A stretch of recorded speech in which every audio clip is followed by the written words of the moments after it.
ओम शांति। आज का अव्यक्त महावाक्य 5 नवंबर 1970 से लिया गया है, जिसका शीर्षक है डिले इज डेंजर, अर्थात देरी खतरनाक है। हर एक अपने लाइट और माइट को देख परख सकते हैं। अपने आप को परखने की शक्ति अपने में अनुभव करते हो। अपने को अब तक पुरुषार्थी मूर्त समझते हो, वह साक्षात और साक्षात्कार मूर्त भी समझते, वह अनुभव करते हो। वह समझते हो कि यह अंतिम स्टेज है। अभी अभी आपके भक्त आपके सम्मुख आए तो आपकी सूरत से उनकी किस मूर्त का साक्षात्कार होगा? कौन सा साक्षात्कार होगा? साक्षात्कार मूर्त सदैव संपूर्ण स्थिति का साक्षात्कार कराएंगे। लेकिन अभी अगर आपके सामने कोई आए तो उन्हें ऐसा साक्षात्कार करा सकेंगे? ऐसे तो नहीं कि आपके पुरुषार्थ की उतराई और चढ़ाई का उन्हें साक्षात्कार होता रहेगा। फोटो निकालते समय अगर कोई भी हलचल होती है तो फोटो ठीक निकलेगा? ऐसे ही हर सेकंड ऐसे ही समझो कि हमारा फोटो निकल रहा है। फोटो निकालते समय सभी प्रकार का ध्यान दिया जाता है, वैसे अपने ऊपर सदैव ध्यान रखना है। एक एक सेकंड इस सर्वोत्तम व पुरुषोत्तम संगम युग का ड्रामा रूपी कैमरे में आप सभी का फोटो निकलता जाता है, जो वही चित्र फिर चरित्र के रूप में गायन होता आएगा। और अभी के भिन्न भिन्न स्टेज के चित्र भिन्न भिन्न रूप में पूजे जाएंगे। हर समय यह स्मृति रखो कि अपना चित्र ड्रामा रूपी कैमरे के सामने निकाल रहा हूँ। अब के एक एक चित्र एक एक चरित्र गायन और पूजन योग्य बनने वाले हैं। जैसे यहाँ भी जब आप लोग कोई ड्रामा स्टेज पर करते हो और साक्षात्कार करते हो तो कितना ध्यान रखते हो, ऐसे ही समझो बेहद की स्टेज के बीच पार्ट बजा रही हूँ, वह बजा रहा हूँ। सारे विश्व की आत्माओं की नजर मेरी तरफ है। ऐसे समझने से संपूर्णता को जल्दी धारण कर सकेंगे। समझा? एक स्लोगन सदा याद रखो कि जिससे सहज ही जल्दी संपूर्ण बन सको। वह कौन सा स्लोगन याद रखेंगे? बच्चे कहते जाना है और आना है।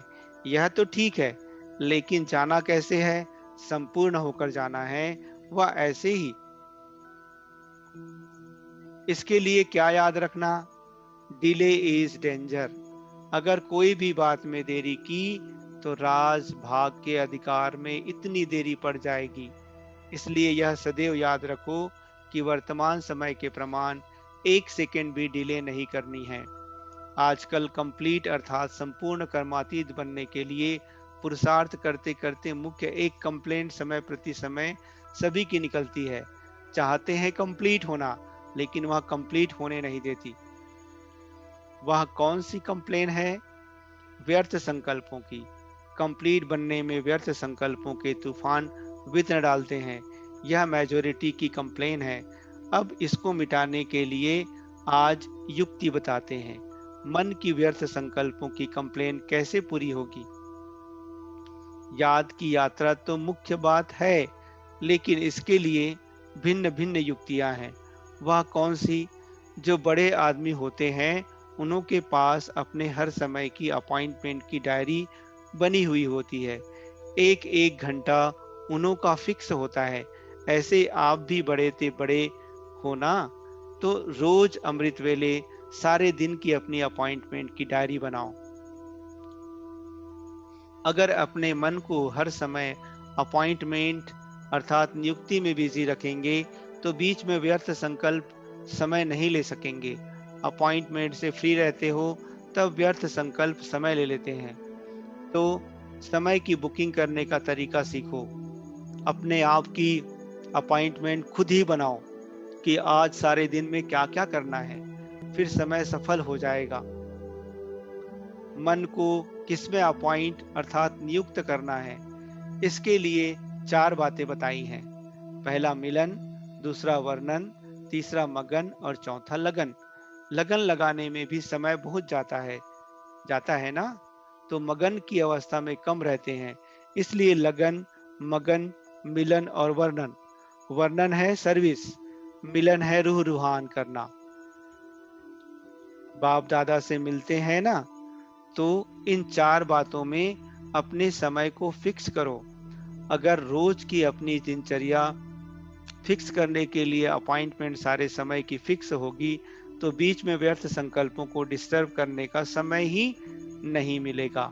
जैसे कोई बड़े आदमी होते हैं, तो बिजी होने के कारण और व्यर्थ बातों तरफ ध्यान और समय नहीं दे सकते हैं। ऐसे अपनी दिनचर्या में समय को फिक्स करो। इतना समय इस बात में, इस समय इस बात में लगाना है। ऐसी अपॉइंटमेंट अपनी निश्चित करो, तब यह कंप्लेन खत्म होगी और कंप्लीट बन जाएगी। अच्छा, ओम शांति।